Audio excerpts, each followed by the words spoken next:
Start into the video. So ಇವಾಗ ನಾನು ಒಂದು ಪಾತ್ರೆಯಲ್ಲಿ ಅರ್ಧ kg ಚಿಕನ್ ತೊಗೊಂಡಿದ್ದೀನಿ. ಇದಕ್ಕೆ ನಾನು ಕರ್ಡ್ ಆ್ಯಡ್ ಮಾಡ್ತಾಯಿದ್ದೀನಿ. ಫಸ್ಟು ನಾವು ಗ್ರೇವಿ ಮಾಡೋಕ್ಕೆ ಮುಂಚೆ ಚಿಕನ್ನ ಮ್ಯಾರಿನೇಟ್ ಮಾಡ್ಕೊಬೇಕು. ಸೊ ಇಲ್ಲಿ ನಾನು ಕರ್ಡ್ ಹಾಕ್ಕೊತಾ ಇದ್ದೀನಿ. 1 ಸ್ಪೂನ್ ಆಗೋಷ್ಟು ಶುಂಠಿ ಬೆಳ್ಳುಳ್ಳಿ ಪೇಸ್ಟು. ಆ್ಯಕ್ಚುಲಿ ಇದು ಮನೇದು ಯೂಸ್ ಮಾಡಿದ್ರೆ ಇನ್ನೂ ಟೇಸ್ಟಿಯಾಗಿ ಬರುತ್ತೆ. ಆ್ಯಂಡ್ ನಾನಿಲ್ಲಿ ಚಿಲ್ಲಿ ಪೌಡರ್, ಧನಿಯಾ ಪೌಡರ್ ಮತ್ತು ಟರ್ಮರಿಕ್ ಹಾಕ್ಕೊತಾ ಇದ್ದೀನಿ. ಮಸಾಲೆಸು ಚೆನ್ನಾಗಿ ಮ್ಯಾರಿನೇಟ್ ಮಾಡಿದಷ್ಟು ಮಿಕ್ಸ್ ಮಾಡಿದಷ್ಟು ತುಂಬ ಟೇಸ್ಟಿಯಾಗಿ ಬರುತ್ತೆ. ಸೊ ಇದನ್ನ ಮ್ಯಾರಿನೇಟ್ ಮಾಡಿ ಒಂದು 15 to 20 ಮಿನಿಟ್ಸು ಫ್ರಿಜ್ನಲ್ಲಿ ಇಕ್ಕಿದ್ರೆ ಇನ್ನೂ ಚೆನ್ನಾಗಿ ಬರುತ್ತೆ. ಸೊ ನಾನೀಗ ಇದನ್ನ ಫ್ರಿಜ್ನಲ್ಲಿ ಇಕ್ತಾಯಿದ್ದೀನಿ. ಸೊ ಇದು ನಾವು ಮ್ಯಾರಿನೇಟ್ ಆಗೋವರೆಗೂ ನಾವು ಮಸಾಲೆ ರೆಡಿ ಮಾಡ್ಕೊಳ್ಳೋಣ. ಮಸಾಲೆಗೆ ನಾನು ಟೊಮೊಟೊ, ಆನಿಯನ್ ತೊಗೊಂಡಿದ್ದೀನಿ. ಆ್ಯಂಡ್ ಸ್ಪೈಸಸ್ ಬಂದ್ಬಿಟ್ಟು ಪಲಾವ್ ಎಲೆ, ಚಕ್ಕೆ, ಸೋಂಕಾಳು, ಏಲಕ್ಕಿ ತೊಗೊಂಡಿದ್ದೀನಿ. ಆ್ಯಂಡ್ ಲವಂಗ ಒಂದು 4 to 5. ಇದು ಸಾಜೀರ ಅಂತ ಹೇಳಿ. ಒಂದು ಮರಾಠಿ ಮೂಗು, 4 ಕಾಳುಮೆಣಸು, ಜಾಪತ್ರೆ. ಈಗ ಒಗ್ಗರಣೆ ಮಾಡ್ಕೊಳ್ಳೋಕೆ ರೆಡಿ ಮಾಡ್ಕೊಳ್ಳೋಣ. 1 ಕಪ್ ಆಗೋಷ್ಟು ಆಯಿಲ್ ಹಾಕ್ಕೊಳ್ಳೋಣ.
ಅದೆಲ್ಲ 25 ಮಿನಿಟ್ಸ್ ಬೆಂದಾದಮೇಲೆ ನಾವು ಮ್ಯಾರಿನೇಟ್ ಮಾಡಿದ್ದು ಚಿಕನ್ ಹಾಕ್ಕೊಳ್ಳೋಣ.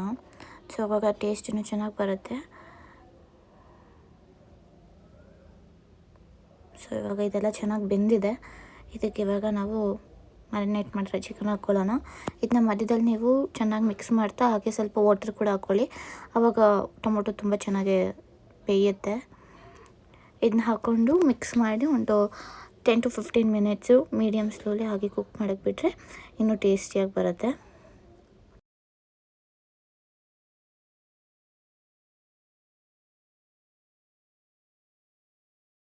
ಚೆನ್ನಾಗಿ ಮಿಕ್ಸ್ ಮಾಡ್ತಾ ಲಾಸ್ಟಲ್ಲಿ ನಾನು 1 ಸ್ಪೂನ್ ಆಗೋಷ್ಟು ಚಿಕನ್ ಮಸಾಲ ಹಾಕ್ಕೊತೀನಿ. ಅದು ಆಪ್ಷನಲ್ಲು, ನಿಮಗೆ ಬೇಕಂದರೆ ಹಾಕ್ಕೊಬೋದು. ಬಟ್ ಇದನ್ನ ಹಾಕಿದ್ರೆ ತುಂಬ ಟೇಸ್ಟಿಯಾಗಿ ಬರುತ್ತೆ. ಆ್ಯಂಡ್ ನಾನು 1 ಸ್ಪೂನ್ ಆಫ್ ಗೀ ಕೂಡ ಆ್ಯಡ್ ಮಾಡ್ಕೊತೀನಿ. So ghee also is a main thing ಅಲ್ವಾ, ಟೇಸ್ಟ್ ಆಗೋದಾಗ ಕೊಡುತ್ತೆ. ಸೊ ಅದಕ್ಕೆ ಹಾಕ್ಕೊತಾ ಇದ್ದೀನಿ. ಸೊ ಇವಾಗ ಗೀ ಹಾಕ್ಕೊಂಡಾಗಿದೆ. ಸೊ ಇದು ಚೆನ್ನಾಗಿ ಮಿಕ್ಸ್ ಮಾಡಿ ಇದನ್ನೊಂದು 10 to 15 ಮಿನಿಟ್ಸ್ನ ನಾವು ಬಾಯ್ಲ್ ಮಾಡೋಕ್ಕೆ ಬಿಡೋಣ.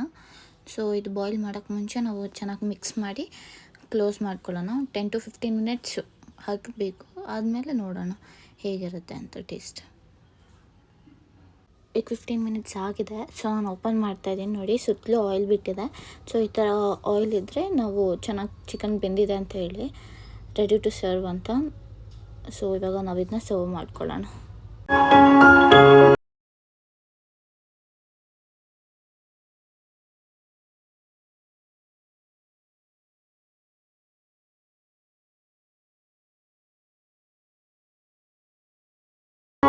ಈ ರೆಸಿಪಿ ನಿಮ್ಗೆ ಇಷ್ಟ ಆಗಿದ್ರೆ ನನ್ನ ಚಾನಲ್ನ ಸಬ್ಸ್ಕ್ರೈಬ್ ಮಾಡ್ಕೊಳ್ಳಿ. Thank you for watching.